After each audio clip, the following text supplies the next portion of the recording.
Hi there, my name is Cornelius Simon with No Limits Consulting and Coaching, and today I want to talk to hiring managers, business owners, and senior executives, those who are responsible for helping their company grow through their most valuable asset, and that is their employees.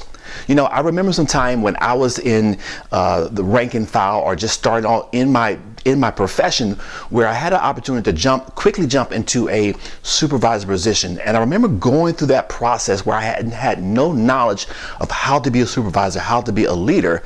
But it took a few of great managers through my career to help me develop myself as a future leader in that organization or in those organizations. And this is what I want to share with you today. I want to give you six tips for developing future leaders within your organization. Now, if I look back at my own experience and talking with other middle management or potential leaders in companies, one thing that I've learned over and over again, or I hear over and over again, I learned from my own personal experience, is that for me to be developed or for you to develop your future leaders in your organization, you must have a genuine interest in the success of your employees.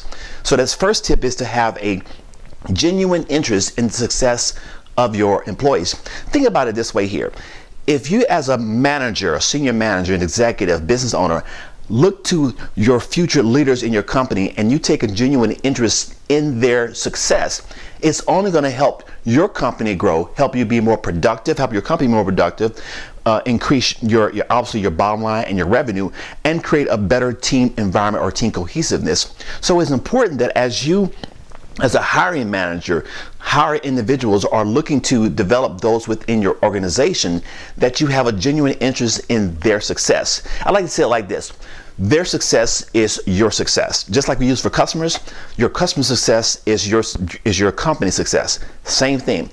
Their success, the success of your future leaders in your companies is your success. You know, I remember a time when I was at a company some years ago, and my direct manager, he had started flying to different locations to go to be a general manager or some other locations within the organization.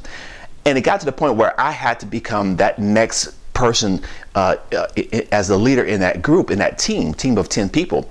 And he took a genuine interest in my success because he understood that if I'm successful while he's gone, that he can do more of what he wants to do. So this first tip to helping develop future leaders within your organization is to have a genuine interest in your employees' success. Number two, identify your employees' strengths and weaknesses. Identify your employees' strengths and weaknesses. Now, that's a hard thing for me, as I remember as being an employee, up and coming middle management supervisor, that I had to be able to sit down and listen to what my strength was, what my weakness was. And to you as a hiring manager, it's important that you help future leaders within your organizations identify what those strengths are, what those weaknesses are, because as you're able to help them see where they can improve at and where they're already good at, it only makes them better. And that goes back to tip number one.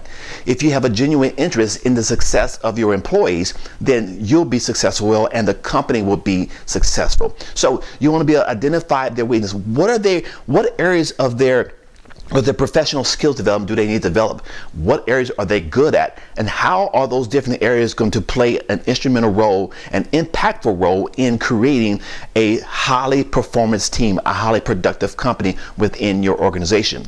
So as you're looking at your future leaders within your company, you're asking yourself the question, okay, so-and-so, they're good at this, but they need to improve on this. So you're identifying these strengths and weaknesses within your future leaders, and then now you're going to help them develop that. And that takes me to step number three.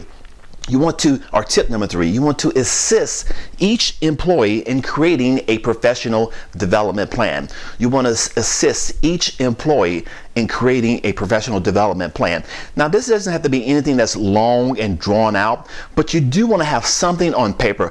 Call it a chart of course, if you will, that you together as the manager and the middle management, your direct report as being the supervisor, can look together and say, okay, this is where I'm going. You see the potential in this person, in this employee in your company, and you want to develop that individual as a future leader in your organization. So along with taking a genuine interest, which is tip number one, tip number two identifying strengths and weaknesses. Tip number three is to help each employee, each one of these future leaders, develop a professional development plan. And that development plan can look as simple as where you want to go, where you are now, and where you want to go within the organization. And then you begin to chart out certain steps, certain things that they can do in order to help them accomplish their goal and become that leader, that emerging leader in your organization. Tip number 4, provide mentorship and training. This is so important. I had a conversation just this past week with the president of a college here in the San Diego area, and he was talking about how he had mentored so many people who are now very in high leadership position. And I see the value in what he has done throughout his career in mentoring others. And for me, being an employee at one point, now I'm a business owner, having that mentorship from my managers throughout my career has been instrumental in me being able to be the person that I am today, especially when it comes down to leading and helping others develop their professional skills, their leadership qualities as well. So you want to provide mentorship and training. Maybe not just you doing the mentoring, but also give them maybe some other cross-mentoring opportunities with other department heads, other leaders that may be more stronger in areas than maybe what you are, and provide them training. Send them to organizational type of classes, send them to communication classes, send them to workshops where they can enhance and develop that skill, those skills that they need in order to be better at their job, in order for them to be effective supervisor, effective managers, effective leaders in your organization. You want to provide them mentorship and training. Tip number 5. Now, this is where it gets fun, and it can get kind of like, okay, not risky, but you want to see what's going to happen. Tip number 5, start assigning leadership responsibilities to these future employees. So as you're looking at, a team of future emerging leaders within your organizations, and now you're starting to take a genuine interest in them. You're providing them mentorship and training. You have helped them identify their strengths and weaknesses. You have now worked together some kind of professional development plan to have them see how they can get from point A to point B.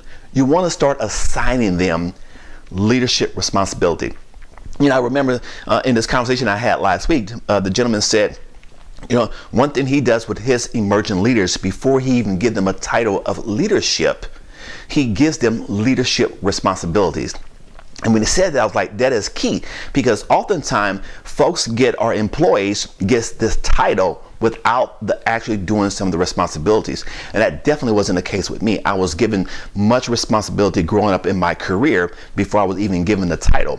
But this is important for you to see how this future leader is going to develop in your organization without giving him or her that title first. So again, tip number 5, start assigning leadership responsibility, whether it's a small project that they do on their own or a project that they do with other team members. Giving them this leadership responsibility will help them to begin to apply what they are learning through mentorship, what they are learning through training. Plus, it helps the employee develop themselves so that when they are in that role, that title role, they already have some experience, hopefully some solid experience, being leaders and being responsible leaders, such that they can have highly performance team and be able to produce and do what they've been asked to do. And number 6, very, very important, number 6, give constructive and consistent feedback. Give constructive and consistent feedback. It's so important that as we are going through our career, that our managers, our senior people that we report to and that we may report to cross departments, that we receive constructive and consistent feedback. And when you're working with emerging leaders, when you're working with future leaders in your organization, that future leader, I've been there myself, that future leader want to know how he or she is doing. And if they're not giving constructive and consistent feedback, well, they may continue going down a path where that may not be a right fit or a good fit for your corporate environment, for your culture. I remember some time when I used to, when I would play golf, I was practicing golf.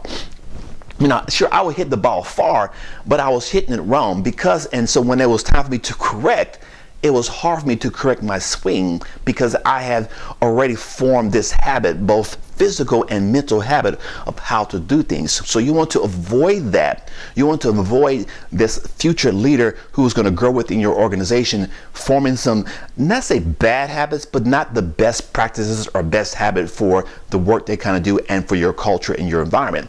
And one way to prevent that is to provide and give constructive and consistent feedback. Well, I hope this has been helpful for you. I hope these 6 tips will help you develop future leaders in your organizations. If you have any questions, feel free to reach out to me. You can reach me at Cornelius@NoLimitsConsulting.net or just inbox me here.